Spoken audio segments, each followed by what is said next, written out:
el debate principal. Pero vamos a la última clave de la tarde. ¿Saben cuál es el gran y a la vez poco discreto ausente en las sanciones occidentales a Rusia? El uranio.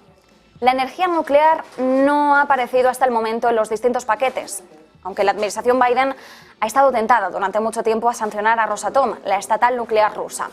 Hungría y Bulgaria dicen que las consecuencias serían devastadoras y que vetarían cualquier propuesta contra Rosatom. Diego Mateos, experto energético, nos decía esto en Rolling Stocks la semana pasada. De todas formas, todavía quedan cisnes negros que nos pueden aparecer en cualquier momento, ¿no? Por ejemplo, hemos impuesto sanciones a Rusia en todo tipo de energías, pero tenemos, por ejemplo, uranio enriquecido, que un tercio del uranio enriquecido que consume Europa viene de Rusia, y ahí de momento estamos todos callados.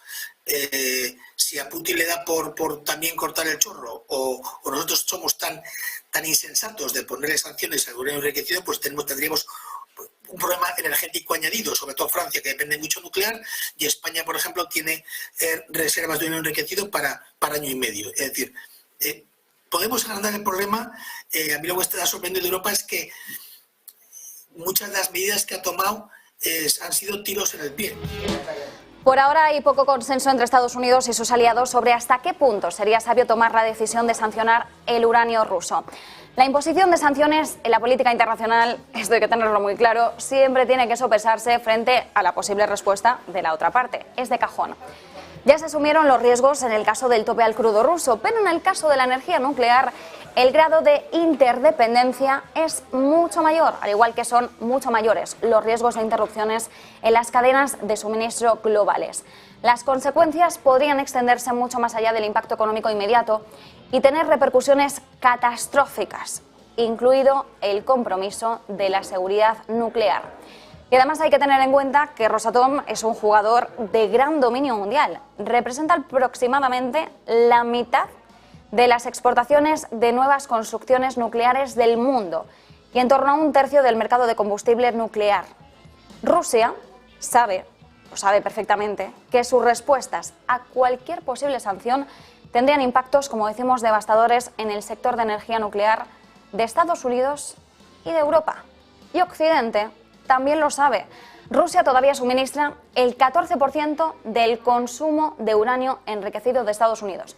Hace una década hablábamos del 20%, así que sí, Estados Unidos ha conseguido descender en esa dependencia, pero lo ha hecho en un 6%, un 14% todavía depende Estados Unidos de Rusia en este sentido. Y además, Rusia tiene un monopolio cuando se trata de proporcionar uranio poco enriquecido de alto ensayo, que es fundamental para alimentar 9 de cada 10 reactores nucleares avanzados en desarrollo actualmente en Estados Unidos.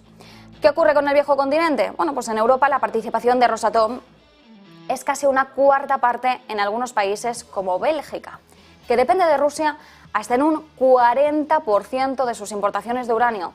La exposición a Rusia es todavía más significativa cuando se trata del sector de fabricación de combustible nuclear.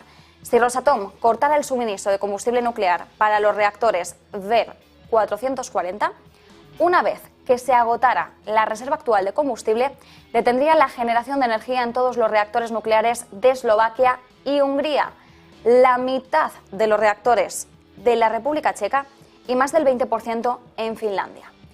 En consecuencia, todos estos países afrontarían importantes caídas, como nos podemos imaginar, en su generación de electricidad.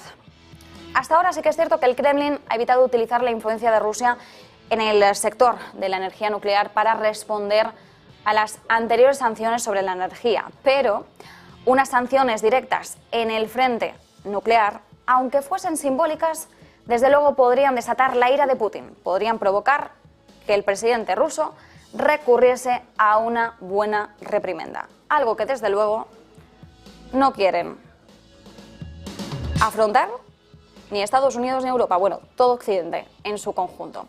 Así que estas son las 4 claves